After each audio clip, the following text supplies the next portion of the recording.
ఇకపై మీకు ఇష్టమైన ఫేవరెట్ సీరియల్స్ యొక్క ఫుల్ ఎపిసోడ్స్ యూట్యూబ్లో అందుబాటులో ఉండవు. కేవలం సన్నెక్స్లో మాత్రమే ఫ్రీగా చూడొచ్చు. నా సొంత కూతురు రోజా అని సారంగపాణి దాంట్లో ఎక్కడ మెన్షన్ చేయలేదు.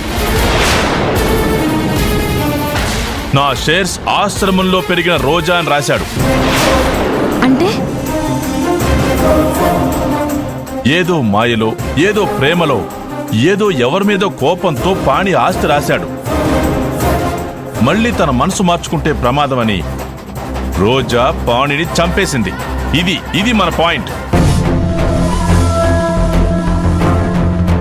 కేసుని ఇంకా కొంచెం స్టడీ చేయాలి.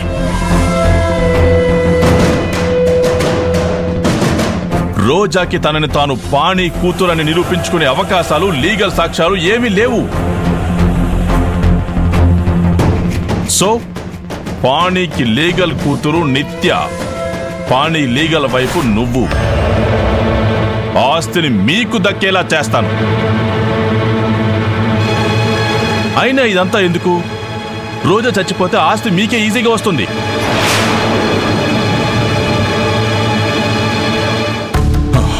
నువ్వు అను మాలతి, రోజాను నేనే పైకి పంపించే ఏర్పాటు చేస్తాను. జేపీ, ఈ విషయం గురించి మనం తర్వాత ఆలోచిద్దాం. ముందు నిత్యని క్షేమంగా ఇంటికి రాని. మాల్తే ప్లీజ్, నువ్వు నన్ను నమ్ము. నిత్యని యువరాణిలా నేను చూసుకుంటాను. నిత్య సంతోషం కన్నా నాకు ఇంకేం అక్కర్లేదు.